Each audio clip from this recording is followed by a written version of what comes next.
She didn't cry when he changed the locks. She stood in the hallway of the apartment that had been her home for 2 years, holding a single duffel bag and a manila envelope that had been handed to her with the casual indifference of someone returning a library book. The door was closed. The deadbolt turned, and Ren Dunn, 18 years old that very morning, stood in the fluorescent-lit corridor of a building in Portland, Oregon, and did not cry. She had promised herself that much at least. She would not give him that. The hallway smelled of other people's dinners. Garlic from 4B. Something burnt from the N unit. The carpet was the color of old mustard, and the overhead light flickered every few seconds with a soft electrical stutter. She stood there for a long moment, the bag strap cutting into her shoulder, the envelope pressed against her chest, and she breathed, in and out, slow and deliberate. The way you breathe when you are trying to hold yourself together with nothing but willpower and the specific fury of someone who refuses to fall apart in a public hallway. She had $200 in her pocket, the last of her waitressing money cash she had kept in a coffee can under the bathroom sink. Money that Garrett Hollis had never known about, which meant it was the only money in the world that was entirely, completely, and irrevocably hers. $200, 18 years old, and a piece of land in a county she had never visited left to her by a father she had never known. She walked toward the elevator. She pressed the button. The elevator arrived. She stepped in. This is where the story begins. But to understand what happened next, you have to understand what came before. You have to understand how a girl ends up standing in a hallway with nothing but a duffel bag and $200 on her 18th birthday. Because it doesn't happen all at once. It never does. It happens slowly in stages and small surrenders that feel reasonable at the time, in doors that seem like they're opening when really they're closing behind you. It starts with loss. It always starts with loss. Ren's mother, Diane, died of cancer when Ren was 14. It was a long illness, the kind that takes years to finish what it starts. And by the end, there was very little of the woman left. Ren had spent those years watching her mother shrink first in body and then in spirit, and then she had spent the months after watching everything her mother had built get quietly dismantled by the business of dying. The apartment leased the car, the small personal items divided among relatives who had appeared only at the end. People Ren barely recognized who took things with the brisk efficiency of people who had already done their grieving in private and were ready to move on. Her grandmother Ruth took Ren in without fanfare. Ruth was a practical woman who lived in a small, tidy apartment in Northeast Portland and who expressed love through consistent presence rather than affectionate words. She made meals. She showed up to school conferences. She was steady and she was reliable and she was not warm in any demonstrative way, but she was there, which was more than Ren could say for most people in her life at that point. Ruth died 16 months later, a stroke while she was doing the dishes on an ordinary Tuesday evening.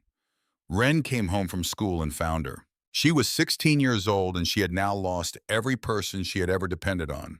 She was a ward of the state, a file number, a case to be managed. The foster system was not cruel to her. It was simply indifferent in the way that large institutions are indifferent to individual circumstances, and indifference at 16 when you have just buried your grandmother, and before that your mother feels worse than cruelty, because at least cruelty acknowledges that you exist. Indifference simply processes you and moves on. This is when Garrett Hollis entered her life. He was 22, he had light brown hair and an easy smile, and the particular kind of confident stillness that reads especially to a grieving 16-year-old girl as reliability. He was studying business at Portland State. He volunteered at a community center on weekends, which is where Ren met him on a Saturday morning when she was filling out a scholarship application at one of the center's computer stations and couldn't figure out how to format the financial hardship section. He sat down beside her and helped. He brought coffee the following Saturday without being asked. He remembered the names of her caseworkers, the dates of her court hearings about Ruth's small estate, the deadlines for the forms she needed to file. He was present in a way that felt deliberate and caring, and for a girl who had watched presence disappear from her life in stages, the sensation of being noticed, of being specifically attended to, was intoxicating in the way that water is intoxicating to someone who has been thirsty for a very long time. She should not be blamed for what came next. She was 16, she was grieving, she was alone, and the world had conspired to place in front of her a person who looked exactly like safety. His family lived in Lake Oswego in a house that seemed enormous to Wren, the first time she visited, with a long driveway lined with mature rhododendrons and a kitchen that smelled of coffee and something baking. His mother, Miriam Hollis, was a composed woman in her late 40s with dark, careful eyes and a way of speaking that made everything she said sound like a reasonable conclusion to an argument she had already won elsewhere. She welcomed Wren with the measured warmth of someone performing hospitality rather than feeling it setting a place at the dinner table asking appropriate questions about school, remembering the answers the following week. Wren didn't see any of this for what it was at the time. She saw a woman who had set a place at the dinner table for her. She saw a lit house and food on the stove, and people who seemed to want her there. To a girl who had spent 2 years watching people leave, it was enough. More than enough. It was everything. Garrett explained things to her patiently. About probate, about the estate process, about what would happen with Ruth's small accounts, and most importantly about the life insurance policy that Wren's mother had taken out years before she got sick, a policy that had accumulated quietly in the background of Wren's life and would pay out on her 18th birthday. It wasn't a fortune, $43,000. But it was the largest sum of money Wren had ever been associated with. And Garrett talked about it with the calm authority of someone who understood these things and wanted to help her understand them too, who was doing her a favor by explaining the complexity. He suggested she give him power of attorney, just until she turned 18 and could manage things herself. It was common, he said. Practical. His family's lawyer drew up the papers. Garrett walked her through each page, patient, unhurried, pointing to where she needed to sign. She signed where he pointed. She trusted him in the way that you trust the only solid thing in a room that is shaking. She did not read the fine print. 2 years passed. They were not unhappy years, and that was perhaps the most insidious part of the whole architecture. Garrett was attentive. The Hollis house continued to be warm and full of food. Wren finished high school, got decent grades, worked weekend shifts at a diner near the apartment she and Garrett now shared, and allowed herself slowly and with the considerable caution of someone who has been burned before to believe that things were going to be all right, that she had found something solid to stand on, that the worst part of her life was behind her and the future had a shape she could inhabit. She turned 18 on a Wednesday. The insurance policy paid out.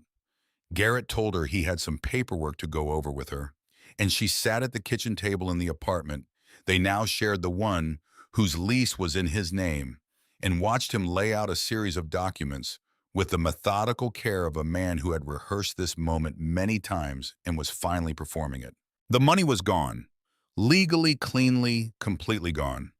The power of attorney documents she had signed at 16 contained language she had not noticed at the time. A clause about reimbursement of living expenses defined broadly enough to encompass 2 years of housing, food, transportation, and what the document called administrative costs associated with estate management. His mother's lawyer had drafted it with precision. It was airtight. There was nothing to dispute because there was nothing left to dispute it with and no money to hire anyone to try. Garrett was not apologetic. He was not even particularly cold. He was simply practical in the way of someone explaining a math problem that has already been solved and requires only acknowledgement, not discussion. The accounting is all here, he said, not looking up from the papers. Housing, meals, the legal fees for managing your grandmother's estate. It adds up. Wren looked at the number at the bottom of the last page. 0. She looked at it for a long time without speaking. My mother saved that money for me, she said. Her voice was very quiet. She did, he agreed. And it went to take care of you. That's what she would have wanted. There was something in the way he said it. A certainty. A practiced smoothness, as if he had said it before, perhaps in a mirror, perhaps to himself on the drive over, testing the weight of it, checking that it would land correctly. She looked at his face and saw something she had not seen before, or had not allowed herself to see, the slight tension around his jaw that appeared not when he was worried, but when he was waiting. He was waiting to see how she would react. He had prepared for several reactions. He was ready for all of them. She stood up from the table. She went to the bedroom. She took the duffel bag from the top shelf of the closet. She packed what was hers, which was not much. Clothes, a few books, the small framed photograph of her mother that she kept on the nightstand. She took the manila envelope from the drawer of her bedside table, the envelope containing the deed to a piece of land in Harlow County, Oregon, that had belonged to her father. A man named Colt Dunn, who had died in a car accident when she was 5 years old, and who had never been more than a ghost at the periphery of her memory, a faint impression without context. She put the envelope in the bag. She went back to the kitchen. She picked up the coffee can from the high cabinet, the one she kept behind the spare dish towels, and put it in the outside pocket of the bag. Garrett's eyes followed the coffee can. He said nothing. "I'll have the rest of my things out by Friday," she said. "Wren." Something shifted in his voice. Something that had been entirely absent for the past hour, a warmth manufactured and suddenly restored like a light turned back on. "You don't have to leave. We can talk about this." She looked at him for one more moment. She looked at him with the clear, slightly exhausted gaze of someone who has just understood something fully and is still absorbing the dimensions of it. Then she picked up the duffel bag and walked out. She did not look back. She sat in the bus station for 6 hours from 10 at night until 4 in the morning. The station was a particular kind of miserable fluorescent and hard-seated smelling of disinfectant and diesel and the specific stale sadness of spaces designed for people in transit, people between one thing and the next, people who are somewhere they didn't plan to be. She was not the only person there at that hour. There was a young woman with two small children who kept falling asleep across the plastic chairs and waking with a start. There was an old man in a green jacket who stared at the departure board with the focused intensity of someone who had been staring at it for hours and would continue staring at it for hours more. There was a teenager asleep across 3 chairs with a backpack over his face. Wren sat with the duffel bag between her feet and the manila envelope on her lap, and she thought about the land. She had known about it in a vague, theoretical way since she was 14, since her mother's death had set the estate process in motion, and a lawyer had contacted her grandmother to notify her of the existence of the parcel. Land in Harlow County, Oregon, 5.5 acres. The deed had been filed in her father's name, Colt Dunn, with Wren listed as the sole beneficiary upon reaching adulthood. Ruth had kept the envelope in a file folder in her kitchen drawer alongside the utility bills and the lease renewal papers, treating it with the same practical neutrality she brought to everything. After Ruth died, Wren had kept it with her own documents, moving it from the group home to Garrett's apartment without thinking very much about what it represented. Garrett had thought even less of it. He had looked at it once early in their arrangement, flipping through the pages with the desultory interest of someone who had already assessed the value and found it negligible. "Back taxes owed," he had said, handing it back without meeting her eyes. "Middle of nowhere. Probably just scrubland. Maybe worth something if timber prices go up, but that could be years. It's yours from your dad. Sentimental value, maybe." She had put it back in the drawer and hadn't thought much about it again until tonight. Now she looked at the deed in the dim station light. The paper was old, thick with age, the fibers of it dense and heavy in her hands. The type was faint in places, struck by a machine that had been old, even when the document was new. Parcel 7, Section 12, Township 34, South Range 6, East Willamette Meridian. It named the acreage. It named the location described in the language of surveyors, miles down a county road that her phone map showed dwindling from asphalt to gravel to a line that simply ended. And at the bottom of the legal description, there was a handwritten addition notarized separately in a hand she didn't recognize, but that felt somehow familiar in its firmness. The letters formed with the deliberate pressure of someone who wrote carefully because what they were writing mattered, including all structures and improvements thereon, specifically the primary dwelling and associated outbuilding workshop. A cabin and a workshop. She had $200. The back taxes on the property were significant, but not catastrophic. She had checked once online. She could probably sell the land for $10, maybe $12,000, enough for a deposit somewhere, enough to start over with something resembling a foundation. Enough to be practical. The sensible thing was to sell it. She bought a bus ticket to Oak Ridge, Oregon.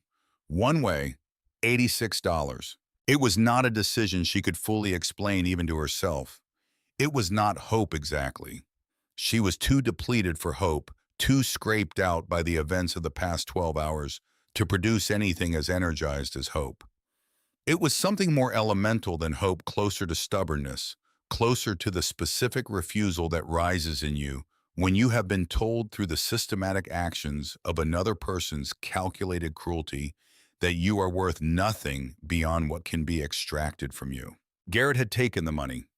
He had taken the apartment, the warmth of the house in Lake Oswego, the illusion of a family. She would not also give him her willingness to run from the one thing that still had her name on it. She would see the land. She would stand on it and look at it and make her decision on the ground rather than in a bus station at 2 in the morning. The bus left at 4:15. She slept against the window for most of the ride, a shallow, restless sleep that was more exhaustion than rest. When she surfaced, the flatlands had given way to mountains.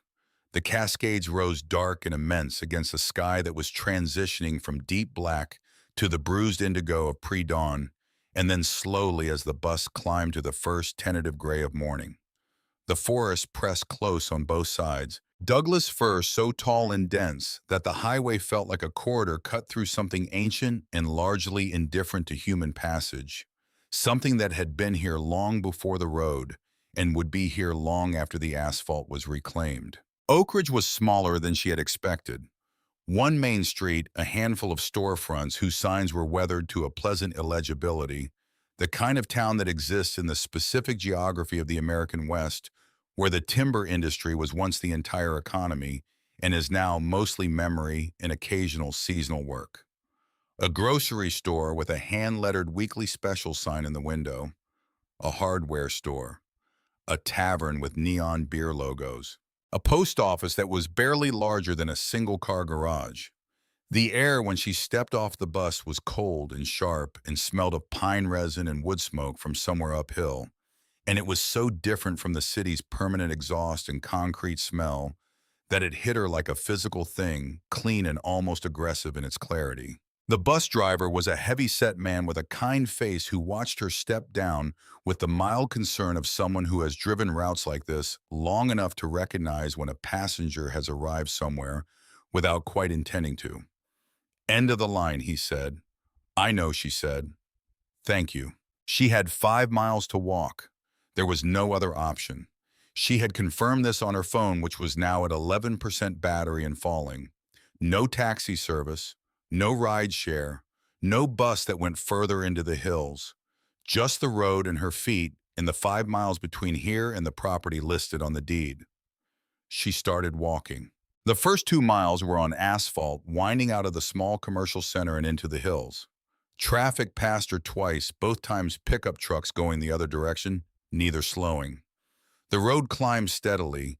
The trees grew taller and closer, the canopy thickening overhead until the sky was visible only in strips.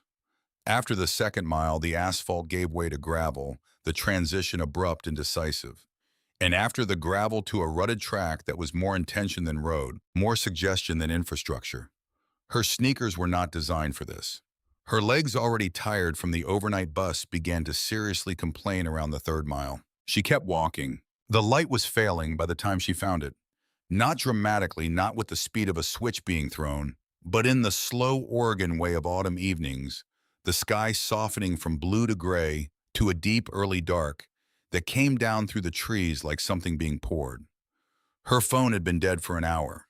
She was navigating by memory of the map she had studied earlier, and by the occasional evidence of old tire tracks pressed into the soft earth of the track. Evidence that someone had once come and gone from wherever she was going. She almost walked past the turnoff entirely. It was marked by nothing except a rusted steel post that had once held a sign and now held only the ghost of one. The holes where the bolts had been, the post itself leaning at 15 degrees from vertical. She turned onto a track that was barely visible, more of a parting in the undergrowth than a path. The blackberry canes reached from both sides, and she pushed through them, feeling the thorns catch at her jacket. And then the trees opened. A clearing, small, maybe half an acre, ringed by Douglas firs that stood like walls. And in the clearing, off to one side of it, the cabin. She stopped walking and looked at it. It was standing. That was the first thing she registered, with a relief so physical it made her knees soft. It was standing. After everything Garrett had implied, after her own worst imaginings on the bus, she had been bracing herself for a pile of rotted lumber and a concrete foundation slowly being reclaimed by Blackberry. But the cabin was standing. It was not standing well. The roof sagged dramatically on the left side, a slow-motion avalanche of moss-covered shingles waiting for the right winter storm to send them to the ground. The porch had given up entirely, its boards collapsed inward, the posts that had held the overhang now leaning against each other like tired old men at the end of a long day. One window was whole, one was broken, the glass long gone, the frame dark and open to weather and whatever else chose to enter. Blackberry and ivy had climbed the log walls to a height of 4 feet, and the logs themselves were dark with moisture and decades of exposure. But it was standing. The walls were solid, the structure held. She stood in the clearing for a long moment alone in a way that was so complete it had its own quality, its own specific texture. The silence pressed against her ears. There were no other lights anywhere she could see. There was no sound of traffic. There was the dark in the cabin and the cold coming steadily down through the trees. She picked up her bag and walked toward it. The door was heavy, plank-built, bound with iron straps that had gone to the deep red-brown of old rust. There was no knob, just a latch, a simple iron bar resting in a bracket. She lifted it. The door swung inward with a groan of protest from hinges that had not moved in a very long time, a sound that seemed enormous in the forest quiet. The smell came first. Old wood, damp earth, the cold ghost of wood smoke from a fire that had gone out years before she arrived. And underneath all of it, something metallic faint, almost imagined. The ghost of a smell she couldn't quite identify. She stepped inside. The darkness was complete except for the moonlight coming through the broken window, a shaft of pale silver that illuminated a narrow rectangle of the floor and part of the table at the center of the room. She waited while her eyes adjusted. One room, the table rough-hewn with 2 chairs. Against the far wall, a bed frame stripped to bare wood. To her left, a cast-iron stove, its pipe disappearing into the ceiling. Dust over everything thick and undisturbed settled over every surface like a fine gray fabric. Cobwebs in the corners and the rafters across the dark face of the stove. On the mantelpiece above the cold hearth, the dim shapes of small objects she couldn't make out. She moved carefully, one hand outstretched. The floorboards creaked beneath her but did not give. She ran her hand over the table surface, over the back of one of the chairs. She touched the cold iron of the stove. These were real. They were solid. They had been used by someone who sat in these chairs and cooked on this stove and slept in that bed frame against the wall. Her father. The word landed differently here than it ever had before. Her father had not been a presence in her life, had not even been a coherent absence, not the aching, active kind. He had been more like a room that was never spoken of, a door that was always closed, and eventually she had simply stopped wondering what was behind it. Her mother had said very little in the years before she got sick, and very little more in the years during, and by the time Ren was old enough to form the right questions, there was no one left who could answer them. He died when I was 5. He worked with his hands. That was essentially all she had. And now this. She moved along the wall, her fingers trailing the logs. In the corner beside the bed frame, they found something else. A wooden chest low to the ground about the size of a large shoebox, bound with iron straps like the door. An ornate lock on the front iron, rusted but intact. She knelt and tried to pull it toward the light, but it was wedged tight in the corner, and when she felt around its base, she found why. The floorboard beneath it was loose. She worked her fingers into the crack and pulled. It lifted, unnailed, deliberate. In the space beneath it was a shallow cavity, and in the cavity was a metal box, cool and slightly damp to the touch. She pulled it out and set it beside the chest. She would open it later. Right now, there was the letter. She worked the chest free from the corner, scraping it across the gritty floor into the shaft of moonlight. The lock was old. She had no key. She looked around the room and found on the mantelpiece a fire poker, thin and iron. She inserted the tip into the lock and applied pressure slow and steady, and then more, and then a sharp crack rang through the cabin as the old iron gave way. The lid came up. Inside the chest was lined with faded red velvet, the color once deep crimson, and now the uncertain pink red of something that had aged in the dark for a long time.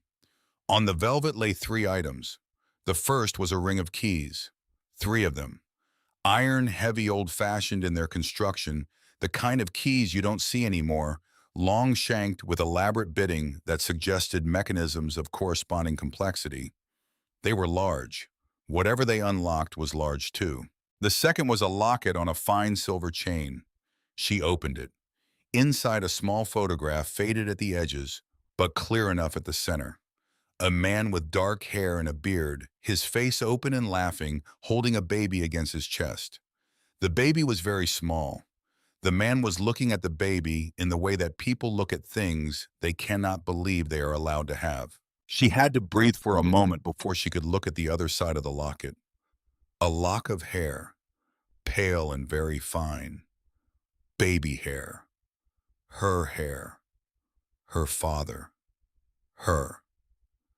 She held the locket for a long time without doing anything else.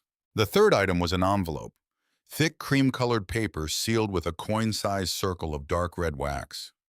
On the front, in handwriting, she had never seen firm and clear and deliberate the letters form with the care of someone who understood that the words inside would need to travel a long distance. For Wren, on her 18th birthday. The world tilted slightly under her feet. He had known she would come here. He had planned for her to come here. This was not an accidental relic. This was not a forgotten box in an abandoned cabin. This was a message. A message written by a man who had been dead for 13 years, addressed to the daughter he had not seen since she was a toddler, timed precisely to reach her on the day she became an adult and the choices became hers to make. She broke the wax seal carefully with her thumbnail. The paper was heavy, good quality. The ink was dark and clean. She angled the pages to catch the moonlight and began to read. My dearest Wren, if you are reading this, you found it, which means you came, which means more than I can tell you, because it means that some part of you, after everything, still wanted to. I am going to tell you the truth because you deserve the truth, and because you have probably lived for a long time with a version of events that I want to correct.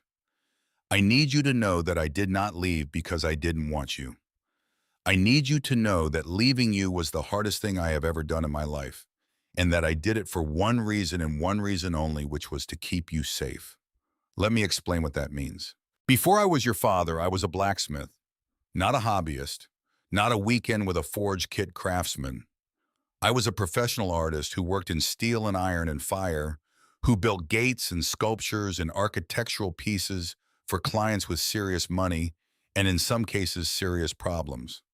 I was good at what I did, good enough to be sought out, good enough to take on a commission from people I should never have taken a commission from. I was young, I needed the money, I didn't ask the right questions, and when I was finished with the work and they were unhappy with the arrangement, unhappy in the way that certain kinds of men express unhappiness, I understood that what I owed them was not a refund. What I owed them was compliance. And when I could not give them compliance, they made it clear that the people closest to me would bear the cost. Your mother. You. You were 2 years old. I had one option that would protect you both. I had to disappear from your lives completely and permanently. I had to sever every connection between us so thoroughly that there was nothing left to use against me. I gave your mother everything I had, every dollar. I asked her to tell you I was gone for good, and to never tell you why, because the less you knew, the safer you were. I came here. This land had been mine for years, a dream I'd had before any of this happened, before everything went wrong. I had bought it with the first real money I ever made from a significant commission, planning a life on it that never had the chance to begin. I built this cabin with my own hands. I built the forge. I lived here for 2 years alone, working and trying to figure out what the rest of my life was supposed to look like. I wasn't supposed to be here long, but I stayed longer than I planned, and then one winter morning on the county road into town on ice, and in the dark, I ran out of time. They say it was an accident. It was. Sometimes that's all it is. But I had planned for time running out. I had planned for not being there to hand this to you myself. Everything you are about to find, I prepared deliberately and with great care because I needed to know that if I wasn't around, you would still have a choice. On this land, beyond this cabin, on the north side of the property built into the hillside, and disguised from the outside as nothing worth looking at, is my forge, my real work, the work of my life. The tools are there, the anvil, the hearth, everything I used to create waiting in the dark. One of the keys on that ring opens the main door. It's large, the largest of the three, and the lock will be stiff. Use your weight. Inside the forge, you will find everything I know. My journals, my designs, my notes on the craft. I left them for you in the event that you wanted them. And behind the left side of the hearth, there is a loose stone. Pull it out. Behind it, a metal box. Inside that box is $10,000 and a journal that is for you, not just about the work. I am giving you a choice, Ren. Not because I don't have a preference, but because I know that no one gets to make your choices for you. Not anymore. You can take the money, pay the back taxes, sell this land, walk away, and start something new. There is no shame in it. You owe me nothing. I was not there. I don't get to ask anything of you. Or you can stay. You can open the forge. You can pick up the journal and read what I left for you. You can light the fire and see what it feels like to hold a hammer, to work with metal, to take something that the world considers raw and worthless and shape it through force and heat and patience into something strong and useful and lasting. I know which choice I would make, but I know that's not my call. Whatever you decide, know this. There was not a day in the years I was gone that I did not think of you. There was not a single piece of work I made in that forge that I did not make for you in some way I cannot fully explain. You were the fire, Wren. You were always the fire. Your father, Colt Dunn. She read it twice, and then she sat down on the dusty floor of the cabin in the moonlight, and she pressed the letter against her chest, and she let herself feel the full weight of it. All of it. Everything she had been holding back in the hallway outside Garrett's apartment. Everything she had been compressing and controlling in the bus station, and on the bus, and on the 5-mile walk through the dark.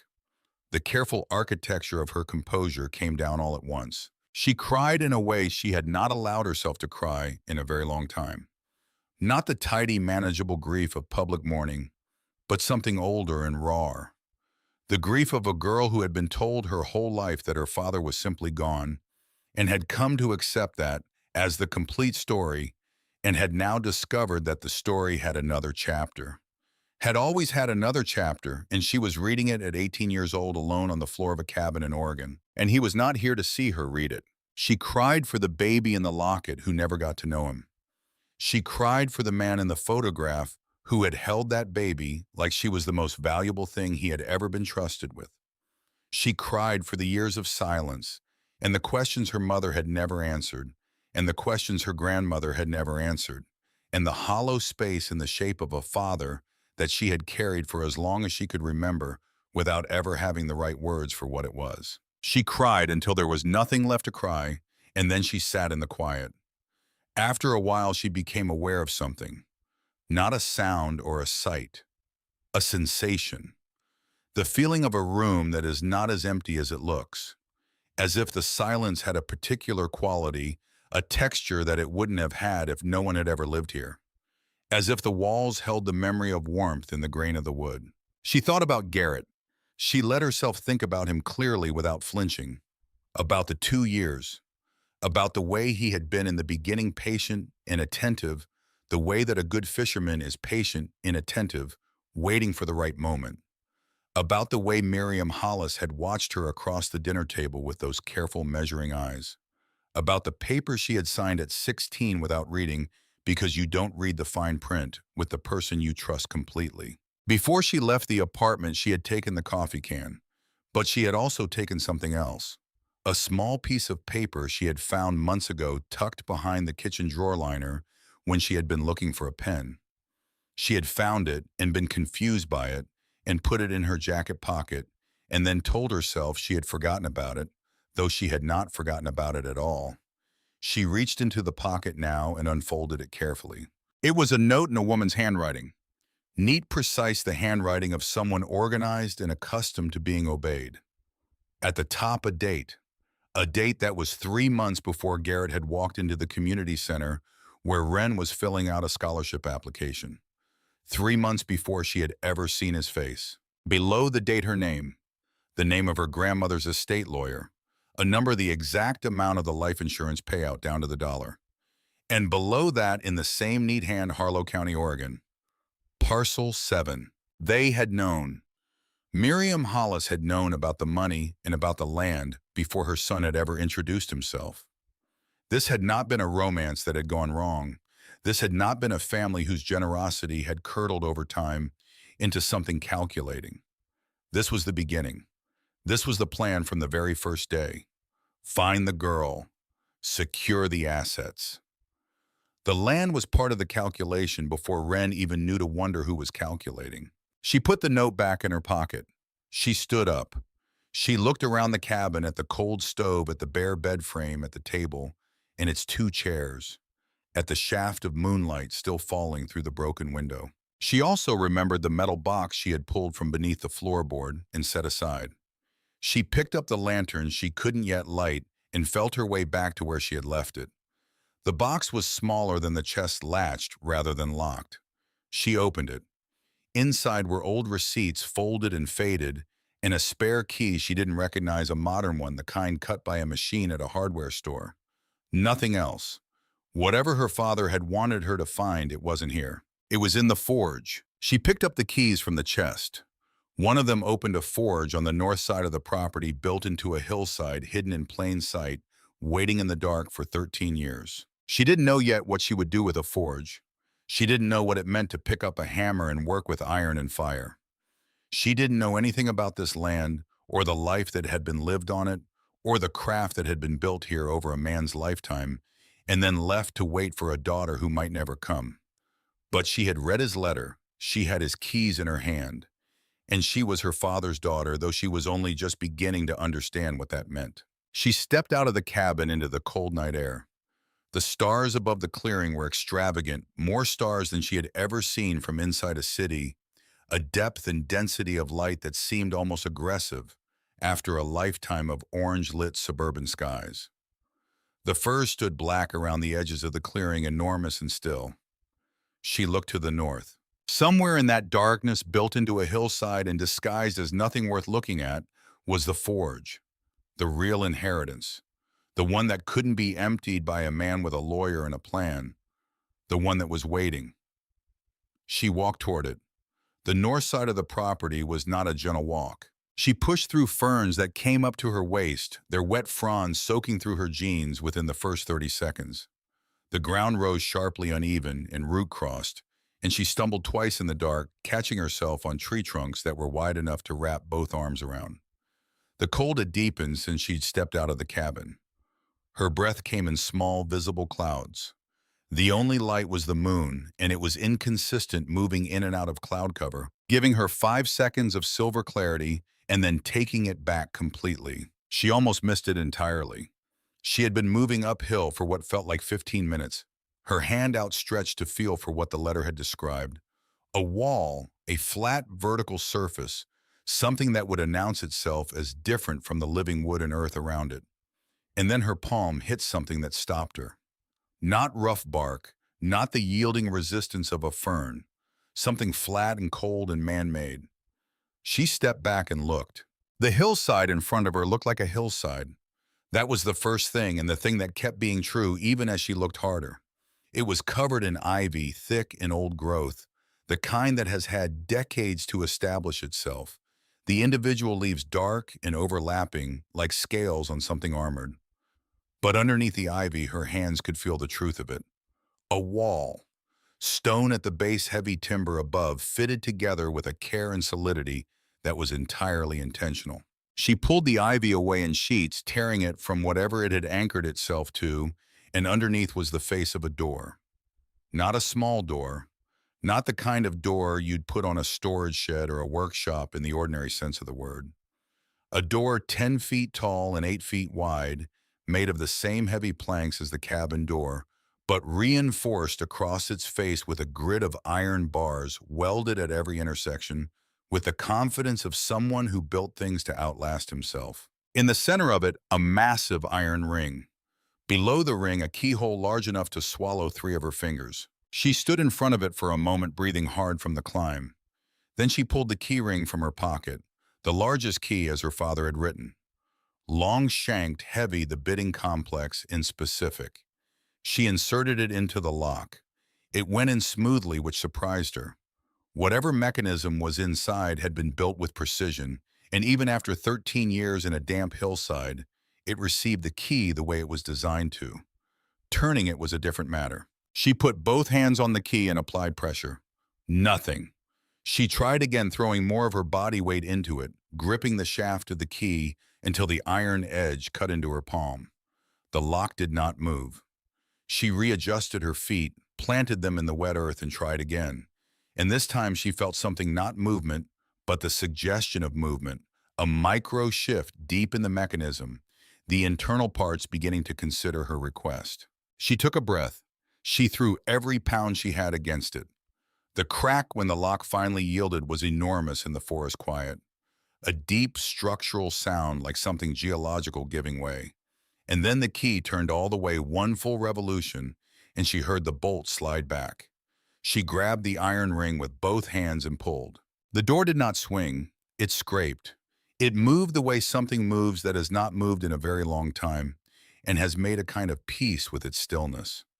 She pulled until her arms burned and the door came toward her by inches, by fractions of inches, the bottom edge dragging across the stone threshold with a sound like a long, reluctant exhalation. A gap opened. 6 inches, 8, wide enough to turn sideways and slip through. She slipped through. The air inside was different. It was cold, colder even than the forest air outside, with the specific dry cold of a sealed space. And the smell hit her before her eyes had adjusted to anything at all. Iron. Coal dust. Something beneath those two things, older, subtler, the ghost of heat that had long since dissipated but left its signature in the stone, in the timber, in the very air of the place. Layered into the silence was a smell she recognized without being able to name it. Something that lived in the oldest part of her memory before language. The smell of her father's hands. That was what she thought standing in the total dark. That was the smell she half remembered from the 1 or 2 fragments she carried from before he was gone. Not a conscious memory, a body memory. The kind that lives in the nervous system rather than the mind and doesn't announce itself until something calls it forward. She waited. The moon coming through the gap in the door behind her gave her just enough to begin to see by. The space was enormous. She had imagined a workshop, a room with a workbench and some tools on hooks, the kind of modest functional space that a craftsman sets up in a barn or a garage. She had not imagined this. The ceiling rose into darkness she couldn't measure. The floor was stone-fitted in large, irregular slabs that had been laid with care and purpose. The walls, where she could make them out, were lined from floor to whatever height the darkness swallowed them, with tools hanging in organized rows. Hammers. Dozens of hammers ranging from small cross-peen tools, barely larger than her fist, to sledges whose handles were 4 feet long. Tongs with arms like heron legs. Chisels and punches and files and implements she had no names for, yet all hanging in a system that spoke of a person who knew exactly where everything was and could find it without looking. And in the center of the space, on a plinth of solid oak that had been cut and flattened by hand, the anvil. It was massive. She would learn later that it weighed nearly 300 pounds. In the dark, it looked like an altar, which was not entirely wrong. The surface was polished smooth by use, darker at the edges, Where the metal had been worked hardest, the horn extending from one end like a blunt, deliberate finger. She walked toward it and put her hand flat on the face of it. Cold, still, waiting. To the left of the anvil was the hearth, brick and stone built into the far wall 10 feet wide at least, with a firebox that could have held Wren upright inside it with room to spare. The chimney extended above and disappeared into the darkness overhead. Beside the hearth, folded against the wall like a sleeping animal, the bellows. Leather cracked and dry with a wooden frame and a long operating handle. A coal bin against the near wall still held fuel black and dusty and present. She stood in the center of her father's forge and turned slowly, and she understood something she had not fully understood from the letter alone. This was not a hobby. This was not a man who had taken up a craft as a way to pass the time in his mountain exile. The scale of this space, the quality of the tools, the care with which everything had been arranged and maintained, this was the work of a professional of serious ambition and serious skill. Her father had not just been a blacksmith. He had been a master of the form, and he had built this place, this entire cathedral of iron and fire, out here in the trees on the side of a mountain in Harlow County, Oregon, and he had left it for her. She sat down on the stone floor next to the anvil and put her back against its base and stayed there until the light through the door behind her began to change from moon silver to the first gray of approaching dawn. Then she started sweeping. She found the broom against the far wall, its bristles stiff and clogged with years of undisturbed dust. She used it anyway. The act of sweeping was not sophisticated.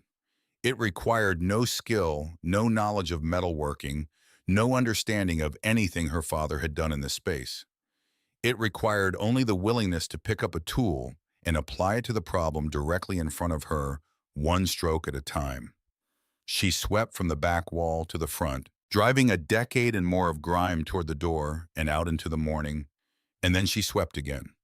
She swept until the stone floor was clear enough to show its own pattern.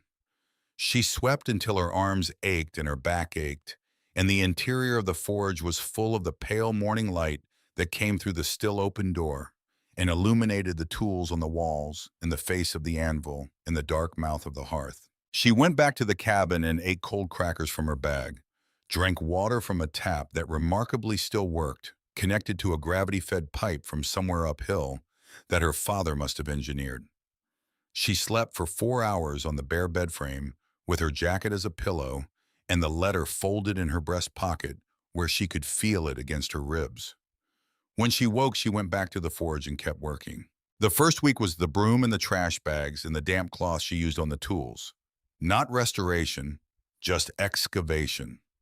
The forge, as she uncovered it, was in better shape than she had any right to expect. The tools were surface rusted in places, but structurally sound, forged from good steel in the old way, thick enough to last generations. The anvil needed only a wire brushing the rust on its surface, coming away to reveal the dark, smooth metal beneath. The bellows needed attention. The leather cracked in 2 places that would let air escape and make the mechanism inefficient. But she found a leather repair kit in a wooden box on one of the shelves, dried and cracked itself, but still functional. And she spent an afternoon on her knees working the conditioner into the old leather and stitching the cracks with the heavy needle and wax thread the kit contained. She also found the journals. They were on a shelf above the workbench on the east wall. 6 of them, leather-covered, different sizes, numbered on the spines in the same firm hand that had written the letter. She brought them to the cabin and read them by the light of a candle she found in the kitchen drawer. She read slowly and carefully, starting with Journal 1 and working forward through the years. Her father's voice came off the pages in a way that was uncomfortable in its immediacy, as if he had written it the week before and left it for her on the kitchen table. He wrote about the forge. He wrote about the properties of different metals, about temperatures and techniques, about the difference between working iron and working steel, and the way each material had its own temperament, its own preferences, its own way of telling you what it was willing to become. He wrote about failures, pieces that hadn't worked, attempts that had cracked or warped or simply refused to cooperate. And he wrote about them without self-pity, with the matter-of-fact curiosity of a man who understood that failure was information. He wrote about successes too, commissions completed, pieces that had come out better than he had planned, Moments in the work when the metal and the heat and the hammer seemed to operate in a kind of agreement that felt he wrote less like making something and more like discovering it. He wrote about her in the fifth journal, sparingly the way men of a certain temperament write about the things that matter most to them, obliquely in small doses, as if the direct approach might be too much weight for the page to hold. But he wrote about her. He wrote that every large piece he made, he thought about her. That he had named one of the hammers the medium cross peen with the hickory handle, the one that felt best balanced for sustained work. He had named it Wren. He did not explain why. He didn't need to. She set the journal down and looked at the hammer hanging on the wall where he had left it, and she did not pick it up yet. She wasn't ready yet. On the second day in the forge, after the broom and before the tools, she found the loose stone. It was exactly where the letter said it would be, on the left side of the hearth, indistinguishable from its neighbors, unless you were looking for something that didn't quite belong. She worked her fingers into the mortar and pulled. The stone came free with a hollow scraping sound, revealing a cavity behind it, dark and dry. Inside sat a metal box smaller than the one she had found under the cabin floor, with a lock that accepted the smallest key on her father's ring. She lifted the lid. The money was there. Old bills stacked in tight bundles, the paper slightly soft at the edges from years in the enclosed space, but intact. She counted it twice, moving through the bundles, methodically setting each to one side on the stone floor. $10,000, exactly as his letter had promised. She sat on the stone floor with her back against the hearth and held the money in her lap for a long moment, feeling the weight of it. Not what it could buy, what it meant. He had put it here for her. He had believed she would come. He had planned for her arrival the way you plan for something you are not certain of, but cannot stop hoping for carefully and without guarantee. And then he had run out of time. She put the money back in the box. She locked it. She carried it to the cabin and put it under the floorboard, where she had found the first metal box in the dark where it would wait. She was not going to decide anything yet. She was going to keep working.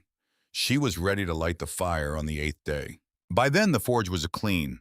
By then, she had read enough of the journals to understand the basic architecture of the process, how to build the coal fire, how to operate the bellows, the temperature ranges. Her father described the way the metal would communicate its readiness if she learned to read the language of color and sound. She had paid her first visit to town walking the 5 miles in the morning gray and arriving at the hardware store when it opened. The man behind the counter was in his 60s, methodical and unhurried, and he helped her find what she needed without asking many questions, which she appreciated.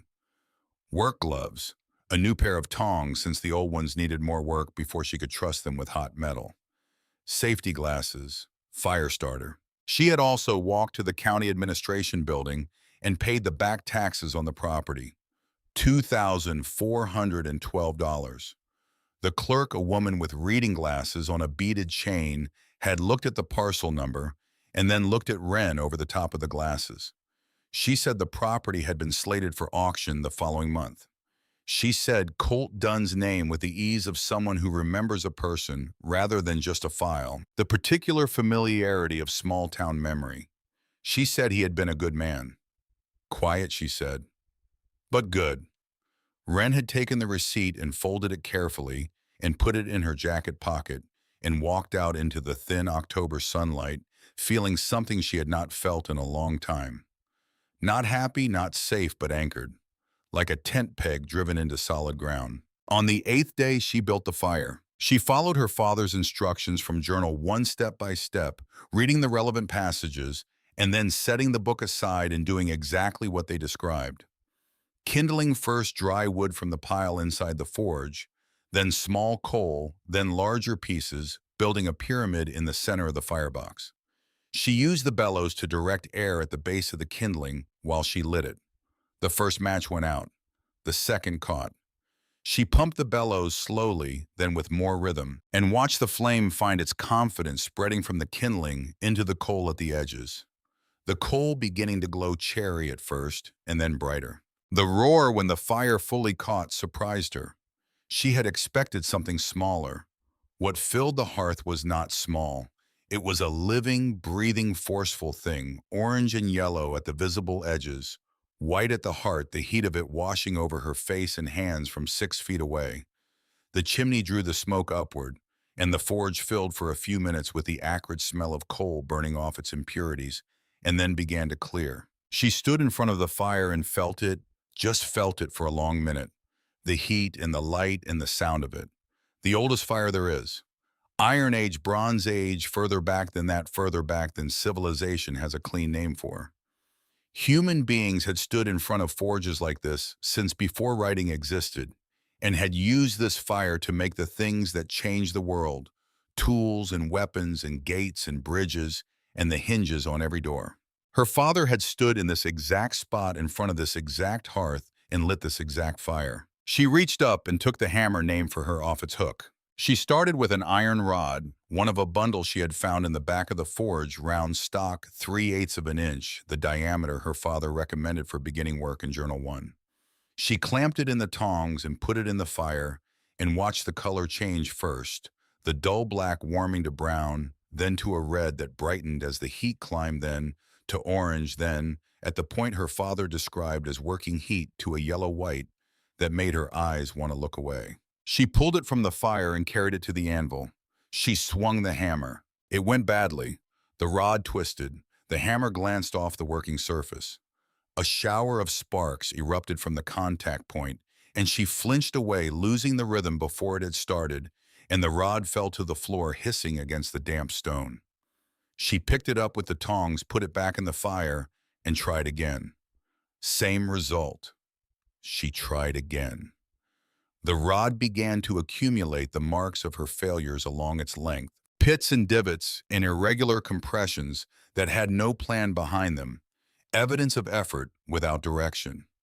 She put it back in the fire and read the relevant section of Journal 1 while she waited for the heat to climb. Her father had written, "The hammer does not force. It suggests. You are not trying to beat the metal into submission. You are having a conversation with it. Listen to the sound of each strike. A good strike on hot metal has a ring to it, clear and bright. A poor strike is dull. Let the sound teach you." She tried again. It went badly again. She tried again. By the end of that first day at the fire, her arms were exhausted to the point of a deep structural fatigue she had never experienced from waitressing or any of the other physical work she'd done. Her hands, even through the gloves, had blisters forming at the base of every finger. She had produced nothing she could show anyone, a collection of bent and irregular iron pieces that belonged in the scrap bin, which her father had helpfully labeled in Journal 1 with a line she read that night by candlelight. "The first 100 are for the scrap pile. The 101st is for you. Don't count them and don't be discouraged by them. They are not failures. They are tuition. Pay them and move on." She went back the next day. She was on her third morning at the fire when the truck came. She heard it before she saw it. An engine that had decades on it, rough at idle, the sound of a vehicle that has earned its character through use. She stepped out of the forge into the morning light and shaded her eyes. At the edge of the clearing, an old pickup truck, dark green and practical, had stopped. The driver's door opened and a man got out. He was old. Not frail old, not diminished old. The kind of old that accumulates slowly in people who have spent their lives doing physical work, so that by their 70s they have become something dense and specific, their bodies shaped by decades of demand into something that has more in common with the landscape than with the people who only visit it. He was tall, with a broad chest that had settled some with age, but not much. His face was weathered in the specific way of men who have spent more time outside than in the skin of it, mapped with the evidence of sun and weather and years. His eyes, when he was close enough for her to see them, were pale gray and direct. He stood at the edge of the clearing and looked at the smoke rising from the forge chimney for a moment before he looked at her. "Been 13 years since I saw smoke from that stack," he said. His voice was a low, flat Oregon voice, economical with its syllables, the voice of a man who had learned long ago that most things worth saying didn't require many words. "I'm sorry if it disturbed you," Wren said. He shook his head. "Didn't say it disturbed me." He looked at her again, the same direct appraisal he had given the chimney smoke. "You're Colt's girl." It was not a question. Ren done, she said. He nodded as if this confirmed something he had already concluded before he drove down from the ridge. Harding Kessler, I'm over the ridge north side. Been there my whole life. He looked at the forge again at the open door at the smoke. Your dad and I weren't close, but I knew him. Watched him build that forge over the course of a summer. Watched him work out of it for 2 years before. He stopped, started again. Before. Before the accident, she said. Yes. They looked at each other across the clearing. There was something in his face that she couldn't fully read, some layered thing that had settled there over a long time and become part of the architecture of his expression. Not grief exactly, but the residue of it. The way a river reshapes the banks it flows through, and the shape remains long after the water level drops. Do you want to come in, she said. I have coffee. It's not good coffee, but it's hot. He came in. He sat in the chair at the table where her father had once sat, and he accepted the coffee without comment and drank it without complaint about its quality, which was legitimately poor. He looked around the cabin with the eyes of someone who had been here before, who remembered it as it had been, and was quietly noting the ways it had changed. He told her about Colt Dunn, the way people tell stories about the dead, when they've had a long time to arrange the material and have been waiting without quite knowing it for someone with the right to hear it. Not chronologically, in the order of what mattered. He told her about watching Colt work at the forge on the days when Hardin had come over to help with some shared task on the property line, the way Colt moved around the anvil with a kind of quiet certainty. No wasted motion. Every action purposeful and connected to the one before and after it. He told her about the pieces he had made that Hardin had seen gates and architectural elements mostly, and one piece that Hardin described as a tree made of iron life-size. Every branch and twig formed individually and then welded together, which Colt had sold to a client in Portland for more money than Hardin had made in a year of timber work. He told her about the hinges Colt had made for his barn doors hand-forged, still swinging true after all this time, moving as cleanly on their pins as the day they were installed. And then he told her about the last commission. He told it the way he told everything straight and without embellishment. Toward the end, in the final months before the accident, Colt had taken on the largest single commission of his career. A family in Portland old money, the kind that had been accumulating in the Pacific Northwest since the timber era, when the trees were so large and so numerous that fortunes could be built simply by having the right equipment and the will to use it. The Aldrich family. They wanted a set of gates for the entrance to their estate property outside the city, something significant, something that would be a piece of serious art rather than just functional ironwork. Colt had designed them. Hardin had seen the drawings pages of them, organic forms that moved the way living things move branches, and vines rendered in iron with a fidelity to nature that seemed impossible in a material so rigid. The Aldrich family had paid a deposit, $40,000.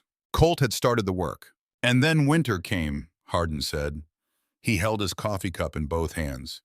January, ice on the county road. You know the rest. The gates, Wren said. Hardin looked at her. Were they finished?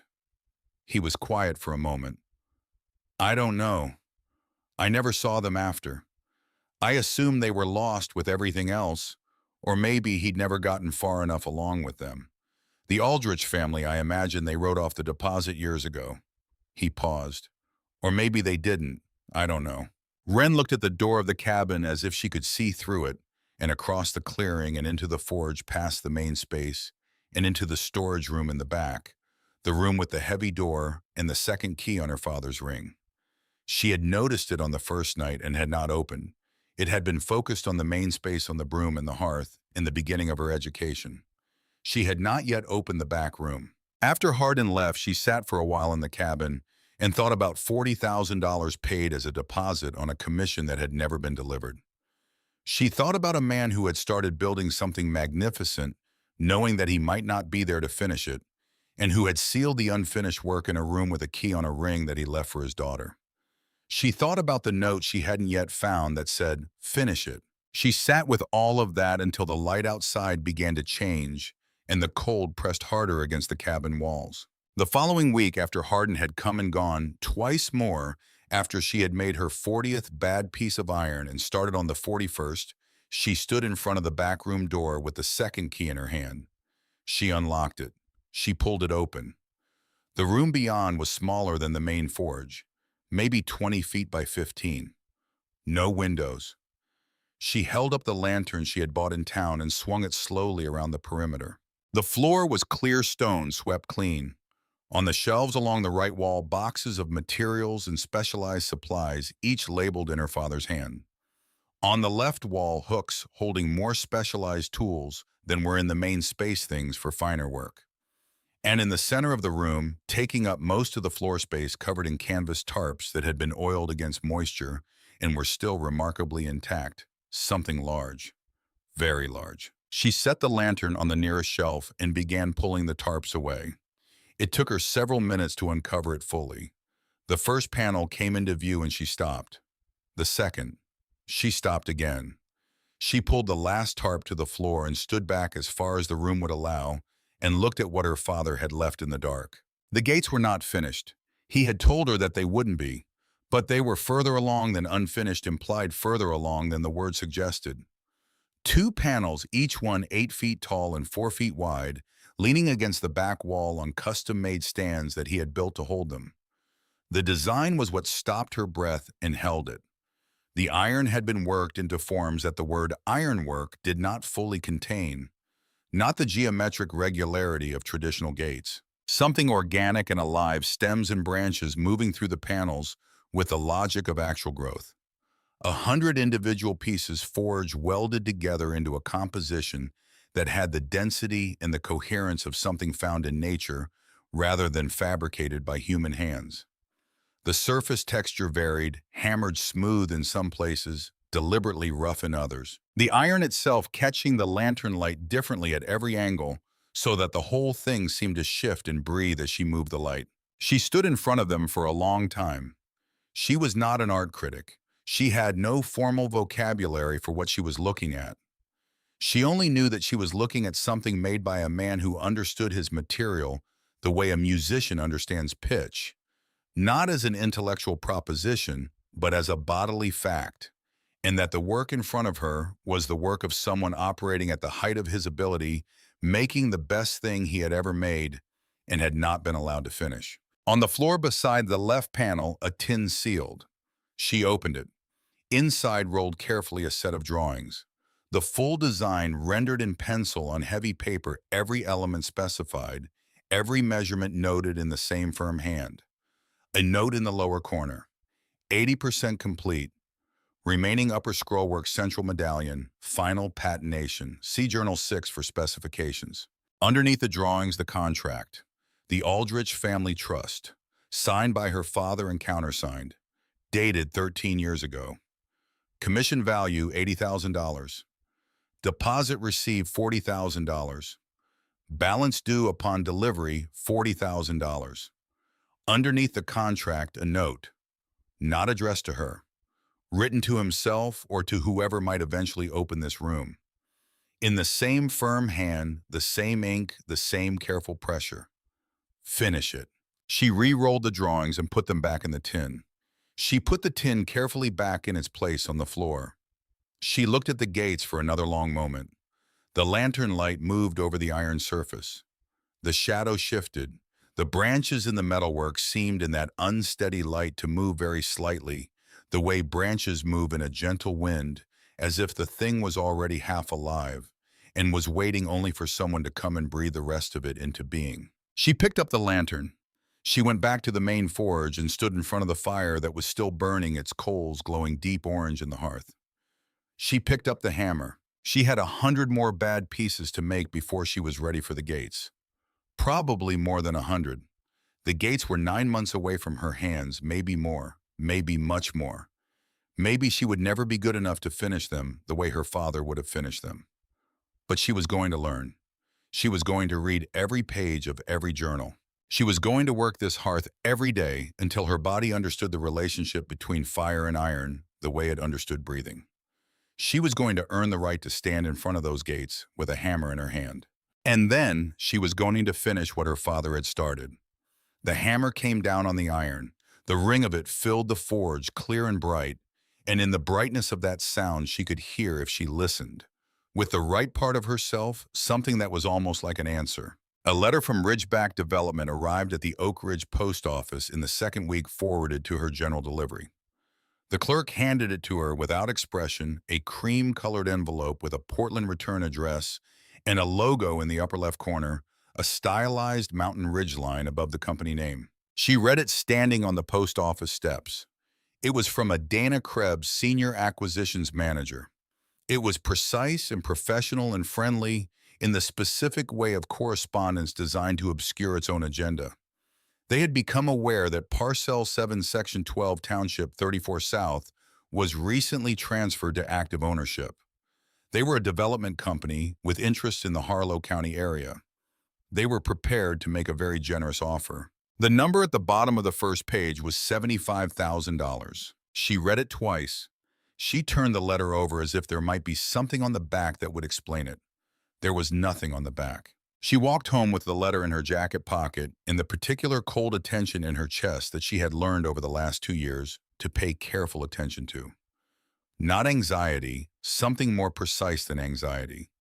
The specific alertness that comes when something doesn't add up, and the part of your brain responsible for arithmetic is running the numbers quietly while the rest of you tries to appear normal.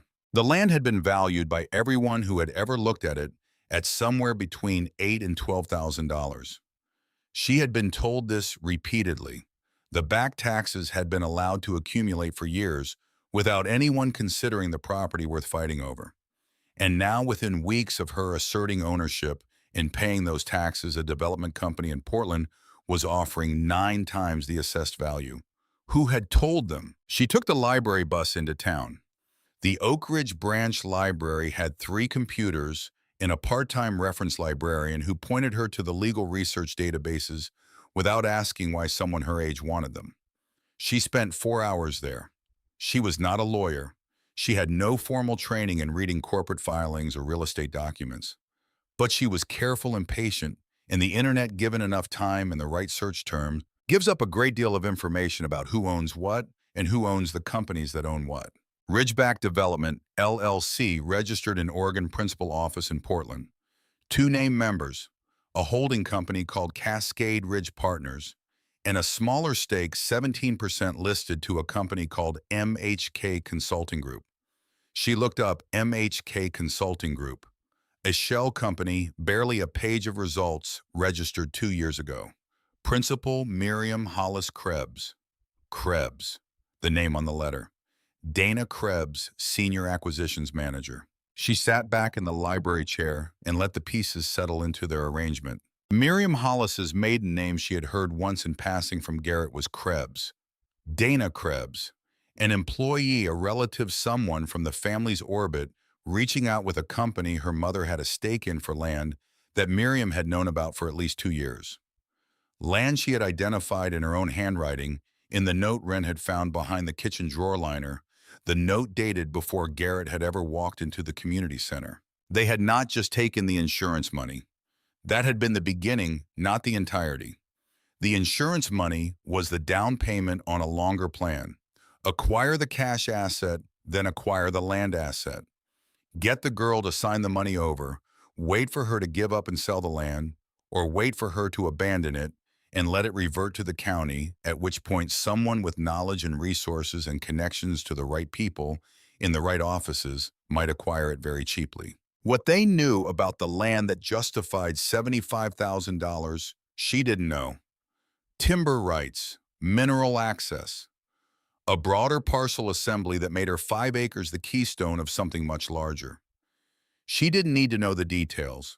She needed to know only one thing, which was that the same people who had taken her mother's money were now reaching for her father's land. She closed the browser and sat for a moment. Then she took out a piece of paper and wrote a brief letter. She thanked Ridgeback Development for their interest. She informed them that the property was not for sale. She signed it Wren Dunn, and under her name she wrote owner. She mailed it from the post office counter on her way out. The walk home was 5 miles of gravel road through the trees, And she walked all of it without stopping, moving at a pace that came from somewhere internal, from the cold, clear anger that had replaced the diffuse grief and helplessness of the bus station. She was not the girl who had stood in the hallway on her birthday and breathed carefully so she wouldn't fall apart in public. That girl was less than 2 months ago and several lifetimes distant. She walked 5 miles of mountain road in the cold October afternoon, and when she arrived back at the forge, she lit the fire and picked up the hammer and worked until her arms gave out entirely. Winter came to Harlow County the way it comes to mountain country. Not gradually, but with the sudden authority of something that has been waiting just beyond the tree line and has finally decided to stop waiting. One morning in November, Wren woke to find the clearing white, the firs heavy with new snow. The world outside the cabin window reduced to a silence so complete it had its own texture, a density of quiet she had never experienced in the city. The forge chimney left a dark trail against the gray sky. She dressed in 2 layers, pulled on her boots, and went to light the fire. She had been on the property for just over 2 months. Her hands were different now. She noticed this sometimes when she looked at them, the way you notice gradual changes in a face you see every day, only registering the accumulation when something makes you stop and look directly. The blisters from the first week had healed and hardened. The palms had thickened.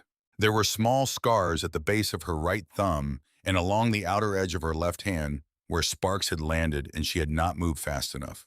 Her grip was stronger. She could feel it in the way she held her coffee cup in the mornings, in the way she lifted things that would have required 2 hands 6 weeks ago. The work had changed too, not transformed, not yet, but changed in the incremental way that real learning changes things, without announcement, without the dramatic moment of sudden competence that she had half expected, and that the reality of skill acquisition had refused to provide. She had made bad pieces and worse pieces, and then slightly less bad pieces, and then slowly pieces that were still imperfect, but were imperfect in ways she could understand and identify and work toward correcting. She had made hooks, hooks in different sizes with different curves, some functional and some not. She had made a simple latch, then a better one. She had made a small hinge that worked, that actually bore weight and moved as a hinge should move, and she had held it in the light of the forge for a long time before she put it on the shelf beside the anvil where she kept the things she considered worth keeping. Hardin came over the ridge every 2 or 3 days. He always arrived with a reason, a tool. He was returning a question about the property line, information about the county road conditions, whether the lower section would be passable after the first real snow. These reasons were largely pretextual, which they both understood and neither acknowledged directly. He would sit in the chair he had claimed in the corner of the forge, near enough to the hearth to benefit from its heat, and he would watch her work and he would talk. He talked about Colt the way you talk about someone when you have been carrying their memory alone for a long time and have finally found a person with the right to share the weight of it. He was careful with the stories. He chose them deliberately, giving her the ones she needed, not just the ones that were easy to tell. He told her about her father's stubbornness, the way Colt would work a piece for days if it wasn't right, unwilling to accept the almost. He told her about his humor, which was dry and infrequent, and therefore landed harder when it came. He told her about the winter her father had spent redesigning the bellows mechanism because the original configuration wasn't drawing quite the way he wanted a month of work to achieve an improvement that most smiths would never have noticed or cared about. She listened while she worked. The stories entered her through a different door than the journals had, less technical, more human filling, in the space between the written lines, with the texture of a real person who had existed in real time, who had been cold in winters and frustrated on difficult work days and quietly pleased with himself on good ones. She was working on a Wednesday afternoon in the third week of November, a set of simple wall hooks for Hardin that she was making as close to identical as she could manage when she heard the sound of a car on the track. Not Hardin's truck. The engine was too smooth, too new, too much the sound of a vehicle that had never been asked to do anything difficult. She set down the tongs and walked to the forge entrance and looked across the clearing. A dark sedan. Portland plates. The driver's door opened and Garrett Hollis got out. She had known in a loose and theoretical way that this was a possibility. She had known it the way you know about weather, understanding that certain conditions make certain outcomes probable without knowing exactly when. When she had mailed the refusal letter to Ridgeback Development, she had understood that refusal was not the same as resolution. The people who had put 2 years of planning into taking what was hers were unlikely to accept a politely worded no and redirect their attention elsewhere. She had not spent time imagining this specific moment. She had been too busy working. He looked the same. This was her first coherent thought, watching him walk across the clearing toward her hands in the pockets of a jacket that was far too light for this weather, the kind of jacket you wear when you're planning to be inside most of the day. He looked exactly the same as he had in the hallway of the apartment on her birthday. The same easy gait, the same particular arrangement of his features that could produce on demand, an expression of warmth or concern or patience as the situation required. He looked around the clearing with an expression of calibrated appreciation. "You actually stayed," he said. She said nothing. "I heard you'd been out here." He stopped about 10 feet from her. "I wasn't sure I believed it, that you'd actually choose a falling down cabin in the middle of nowhere over a fresh start somewhere else." "I'm working," she said. "I can see that." He looked at her hands, at the work gloves, at the smudge of coal dust on her forearm. Something moved through his expression. Not guilt. Something more complicated than guilt and less honest than regret. The look of a person recalibrating, running new numbers on a situation that has not developed the way it was supposed to. "Ren, I think we should talk." "About what?" "About this." He gestured at the property, the gesture encompassing the cabin and the forge and the trees and the clearing, reducing it all with the economy of a single motion to a real estate problem. "There's an offer on the table, a serious offer. I want to make sure you understand what you're walking away from." She looked at him for a moment. She had spent 2 months working iron. She had spent 2 months learning to read what a piece of metal was telling her by the sound it made when the hammer came down. She could hear in the quality of what he was saying the same things she had learned to hear in the work. The dull sound of a strike that was not connecting properly. The sound of something that was not quite right at its foundation. "Come inside," she said. She led him not to the cabin but to the forge. She held the door open and he stepped through it and stopped. She watched him take in the space, the scale of it, the tools on the walls, the anvil, the hearth where the fire was burning low. She watched his eyes move, and she watched them find the gates through the open door of the back room, which she had left open that morning. The canvas tarps were off.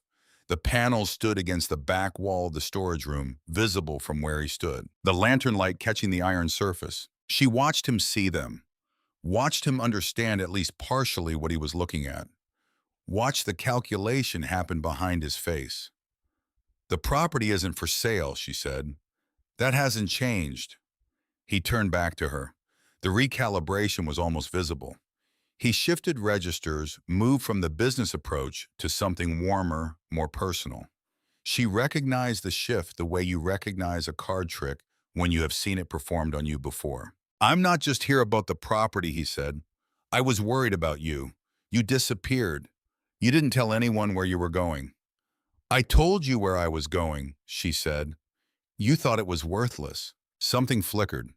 He pressed it back down. "Ren, I know things ended badly between us. I know you're angry, but you're 18. You can't live out here forever working a forge that hasn't been used in 13 years. This is grief. This is you trying to hold on to something because you lost so much.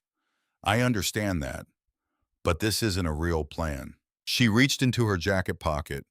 She set the piece of paper on the workbench beside her. She did not slide it toward him. She simply placed it flat on the surface where he could see it. He looked at it. He looked at it for long enough that she knew he recognized it. "Where did you get that?" he said. His voice had changed. The warmth was gone. What was underneath it was stripped of performance, the voice of someone who has stopped producing an effect and has reverted to a baseline. "Behind the kitchen drawer liner," she said. "The one in the apartment. You should have looked more carefully before you showed me out." The note lay between them, his mother's handwriting, her name, the insurance figure, the parcel number, dated 3 months before they met. He was quiet for a moment. She could see him working through options, testing possibilities, looking for the angle that still worked. He found none. "That doesn't prove anything," he said. "It proves your mother knew about my mother's insurance before you walked into that community center," Wren said. "It proves that the money and the land were both identified before I ever met you.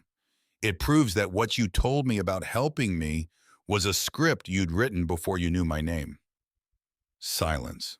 "I have a lawyer," she said, "a legal aid attorney at the county library who has been looking at the power of attorney documents you had me sign. She had a handwriting expert look at some of the signatures." She paused. "Not all of them are mine." Something changed in his face. A small change, a tightening around the jaw, a shift in the eyes that was the first genuinely unmanaged thing she had ever seen in his expression. "I'm not going to file criminal charges," she said. "The attorney thinks we could make a case, but it would take time and money and energy that I'd rather spend on other things." She nodded toward the forge, toward the fire, toward the gates in the back room. "What I am going to do is file the civil suit we've already prepared. Fraudulent misrepresentation, unjust enrichment, the forged signatures, your mother's company's stake in Ridgeback." She looked at him steadily. "Or you can settle. $15,000.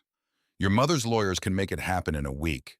In exchange, I don't file and I don't talk to anyone about any of this, and you and your family leave me alone." He stared at her. She waited. She had learned at the forge that waiting was its own kind of force, that patience applied steadily in the right direction was as powerful as any hammer blow. She waited the way the iron waited in the fire, without agitation, without hurry, simply present and ready for what came next. 15,000, he said finally. 15,000, she confirmed.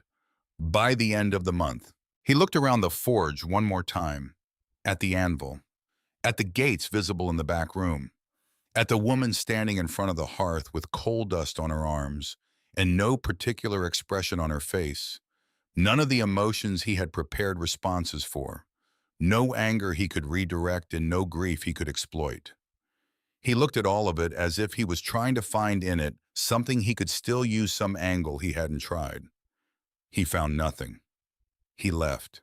She stood in the forge entrance and watched the dark sedan move back down the track through the trees until the sound of its engine was entirely gone and the silence of the mountain had filled back in behind it, complete and indifferent and entirely unchanged by his presence or his departure.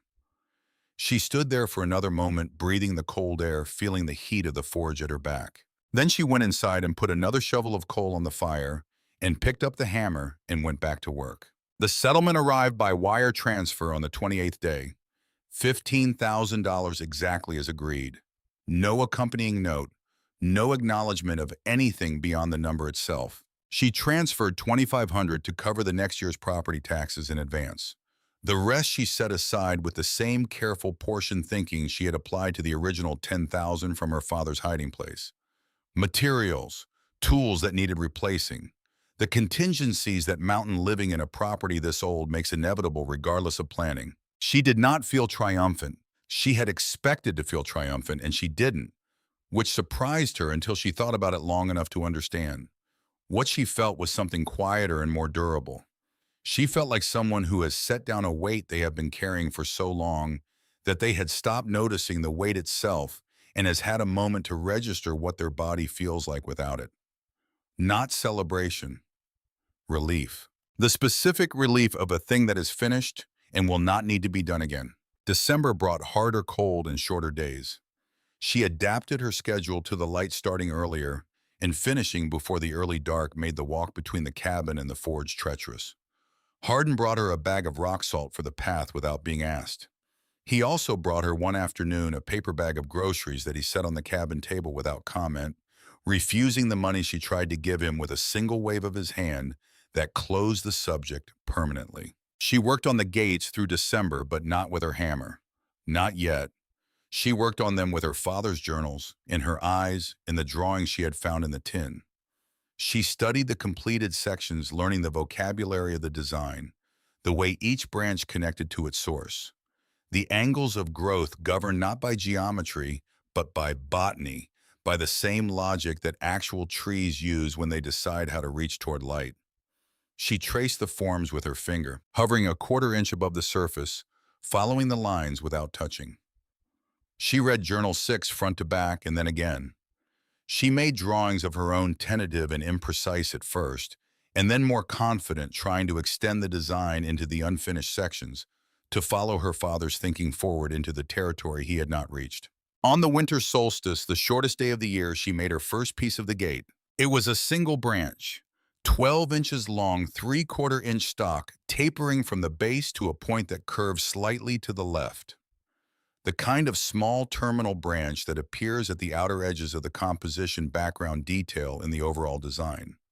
She forged it and heated it and worked the taper on the anvil horn and refined the curve over the edge of the anvil face, checking it against her drawing at intervals, reheating when the metal stiffened and resisted. She worked it for 3 hours. When it was done, she held it against the edge of the gate panel at the point where it would eventually be welded into place.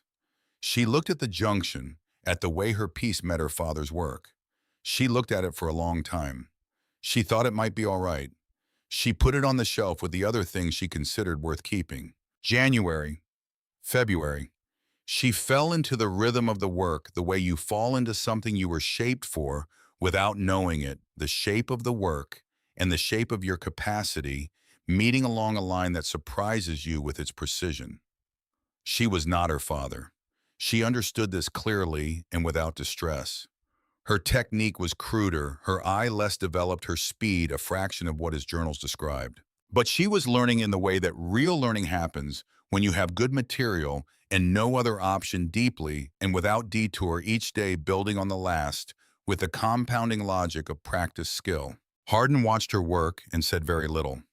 Occasionally he would say something about a piece she had just made, a single sentence, always comparative. That taper's better than last week's. The previous one had a twist in the cooling she hadn't caught. These were not compliments. They were observations, which was more useful. When she finished the third gate branch and held it up in the forge light, he looked at it for a long time and said, "Your father held his tongs the same way. Left hand higher on the grip." She looked at her hands and did not say anything and went back to the fire. She called the Aldrich family in March. She had been thinking about how to do it since January and had not done it, not because she was afraid, but because she needed to be certain first. Certain that she understood the gates well enough to speak about them with authority. Certain that she could describe what remained to be done and how she intended to do it without sounding like someone improvising a case for something she wasn't sure of herself. She spent 2 months becoming certain. Then she called. The phone was answered by a woman named Carolyn Aldrich, who turned out to be the granddaughter of the man who had commissioned the gates, the original client now in his 80s and no longer managing family business. Caroline Aldrich was in her late 40s, composed and careful on the phone, exactly what you would expect from someone who had spent her adult life managing old money and the weight of responsibility that comes with it. She listened without interrupting. Wren told her about the property, about arriving, about finding the forge and the journals and the gates in the back room. She described the gates with as much precision as she could, the dimensions, the design, the state of completion. She read from the contract the commission value, the deposit figure, the balance due upon delivery. She told Caroline Aldrich that she was Colt Dunn's daughter and that she had been working in the forge for 5 months and that she believed she could finish the gates. The silence on the other end of the line lasted long enough that she thought the call might have dropped. "I need to see them," Caroline Aldrich said finally. "Can I come to you?" Caroline Aldrich arrived on a Thursday in late March with a woman she introduced as her assistant and a man she didn't introduce who turned out to be a structural engineer. They drove a large black SUV down the track with more confidence than Wren had expected and parked at the edge of the clearing without visible distress at the remoteness of the location. Wren took them to the forge. She opened the back room and stood aside and let them look. Caroline Aldrich stood in front of the gates for a long time. She walked the length of both panels. She crouched to look at the lower sections. She stood on her toes to examine the upper work. She did not speak for nearly 10 minutes, and Wren did not speak either, understanding that this silence was not absence but presence, the presence of someone looking seriously at something they were taking seriously. Finally, Carolyn Aldrich turned. Her face had the quality of someone who has just had something confirmed that they had half believed for a long time, but had not allowed themselves to fully accept. My grandfather has had photographs of the preliminary designs for 13 years, she said. He never stopped considering this commission active. He never asked for the deposit back. He told us once that the work would come when it was ready. She looked at the gates again. I think he meant something spiritual by that. I'm not sure he meant it literally. I've been working on the remaining sections, Wren said. She brought out her drawings, the extensions of her father's design that she had been developing through January and February and into March. She laid them on the workbench. She showed Caroline the branch she had made in December and the pieces she had made since, each one an exercise in the vocabulary of the design, building her fluency. She showed her Journal 6 and the specifications her father had left. Carolyn Aldrich looked at the drawings for a long time. She looked at the finished pieces on the shelf. "These are your work," she said, pointing to the shelf. "Not your father's." "Yes." "They're good," she said. It was not a compliment. It was an assessment delivered with the directness of someone who had spent enough time around serious work to call it accurately. She looked at Wren. "How long to finish?" Wren had thought about this carefully, accounting for her current pace, for the complexity of the remaining sections, for the time she would need to learn the forge welding technique the junction points required, which was the highest demand skill in the entire project, and the one she had been working toward building all winter. 8 months, she said. "If everything goes the way I expect." "Possibly 10. Caroline nodded. "The original contract stands," she said. "The deposit was paid. The balance of $40,000 is due on delivery. We'd like to add a completion fee on top of the contract value for your work, specifically as the craftsperson completing the commission." She named a figure, another $40,000. Wren stood very still. "The total value of the gates, given what my grandfather originally paid and what we know now about your father's work, is substantially more than the contract price," Caroline said, in the matter-of-fact way of someone for whom large numbers are simply units of account rather than objects of emotion. "We're not doing you a favor. We're correcting an undervaluation that was always an artifact of the commission's age." Wren looked at the gates, at the panels leaning against the back wall in the lantern light, the iron forms reaching and branching and growing toward a completion that had been waiting 13 years. She looked at the shelf with her pieces on it. She looked at the journals stacked on the workbench, 6 of them, her father's handwriting filling the pages from cover to cover, his voice in every line. She thought about Garrett Hollis and his mother and the note behind the kitchen drawer liner. She thought about the bus station at 3 in the morning. She thought about the girl who had stood in a hallway on her birthday and breathed carefully so she wouldn't fall apart.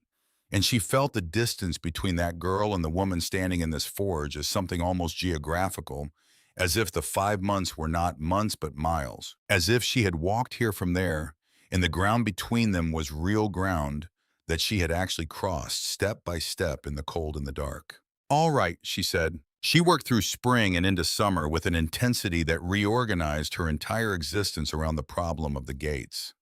She was up before light and in the forge by the time the sun cleared the eastern ridge. She worked until the light failed. She ate at the workbench, reading Journal 6.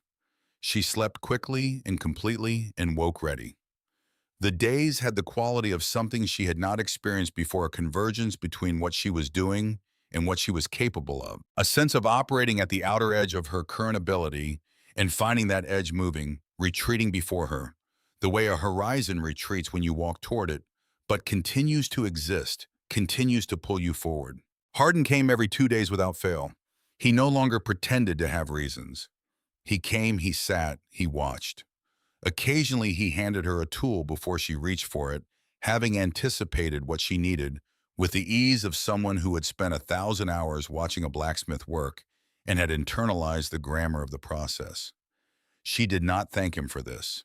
It would have embarrassed them both. In June, she learned forge welding. It was the hardest thing she had learned in 5 months of hard learning. The technique required heating 2 pieces of iron to a temperature above the normal working range to a near liquid brightness where the metal became briefly willing to fuse with another piece of itself, and then striking at precisely the right moment with exactly the right force before the heat dropped below the threshold. The margin was seconds. The penalty for mistiming was a weld that held visually but was structurally compromised, a failure that could take years to reveal itself. She made 47 failed welds before she made one that was right. The 48th weld connected the first new branch to the gate panel. She held the panel in the light after the metal had cooled and ran her finger along the junction, the point where her work met her father's. The line between them was there if you were looking for it.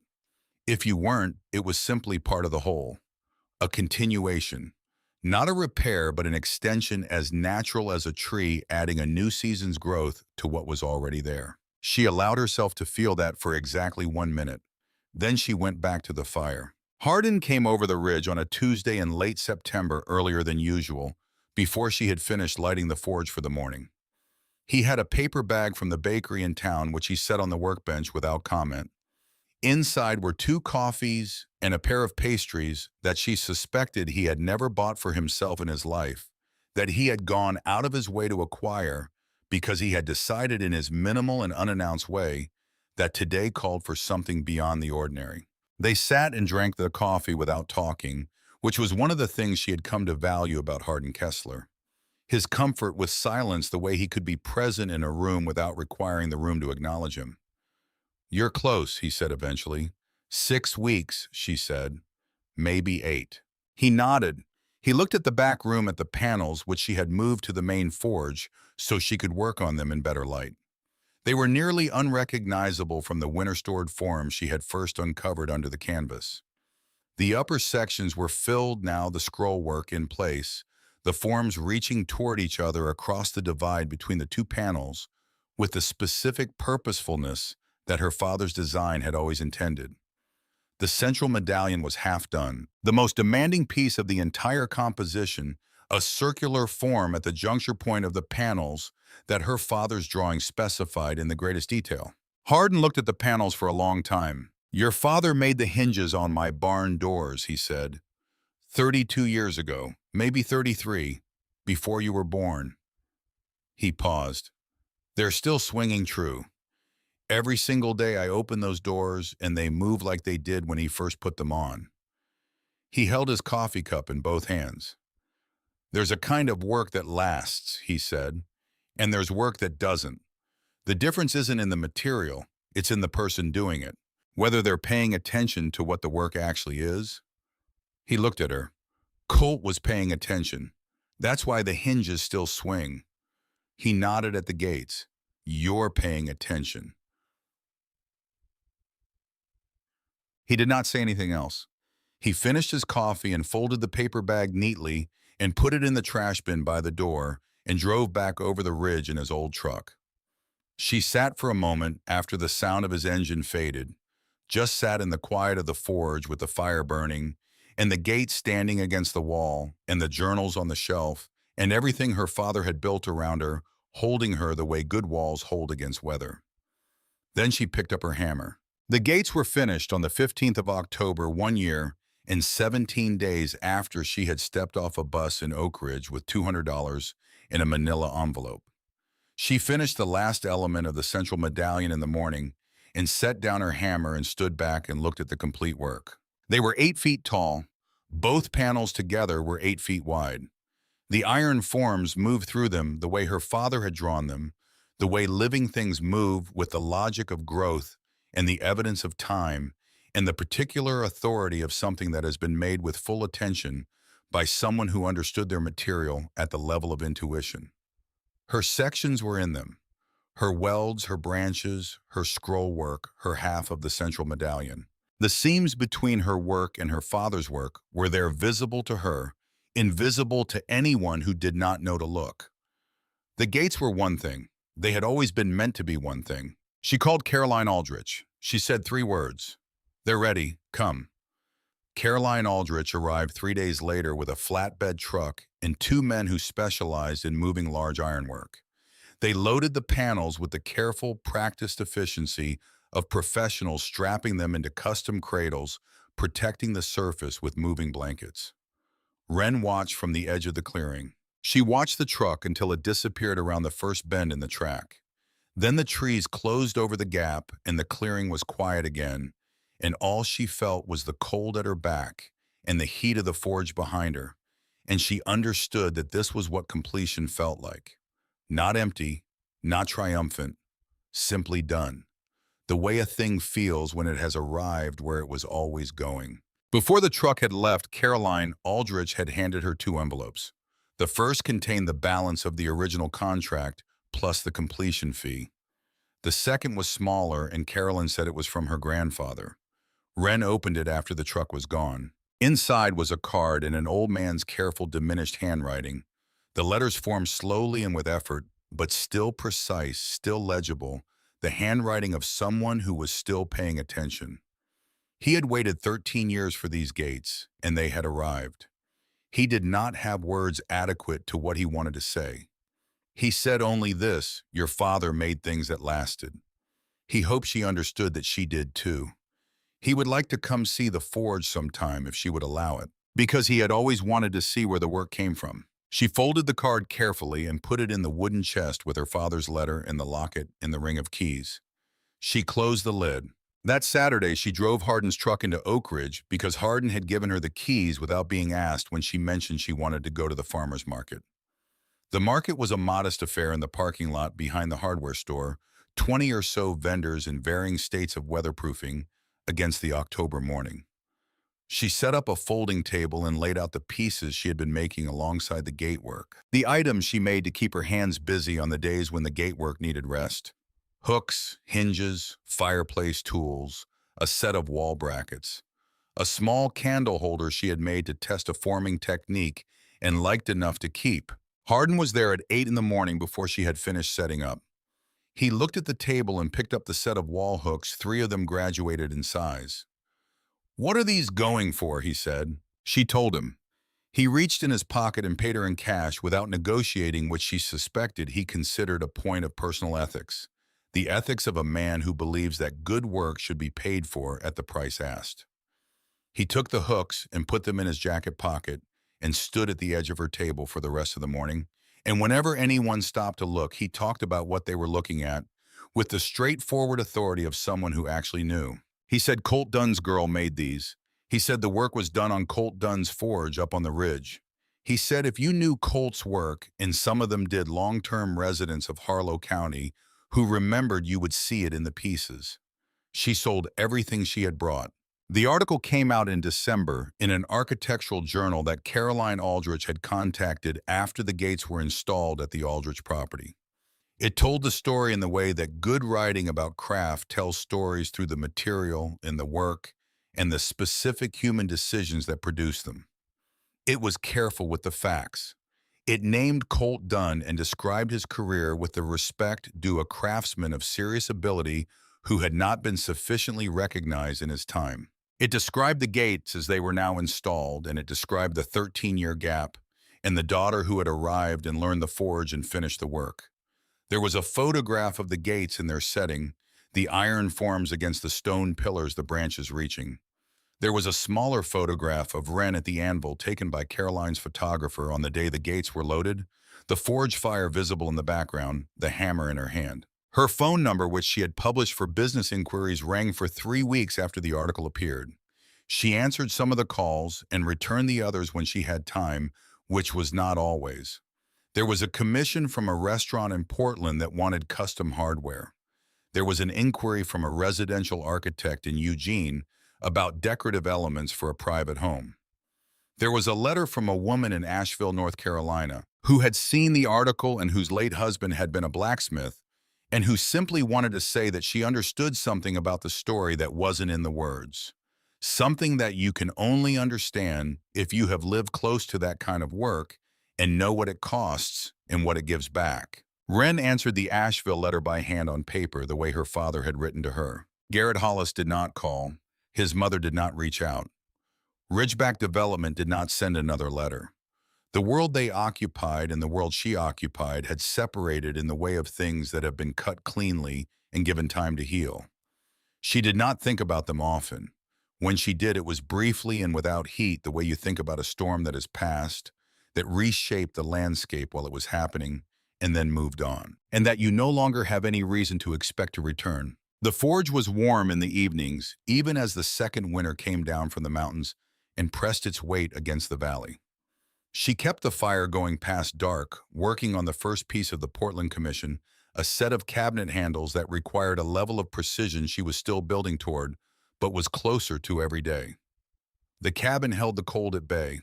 The window was whole, replaced in August with money from the gate contract.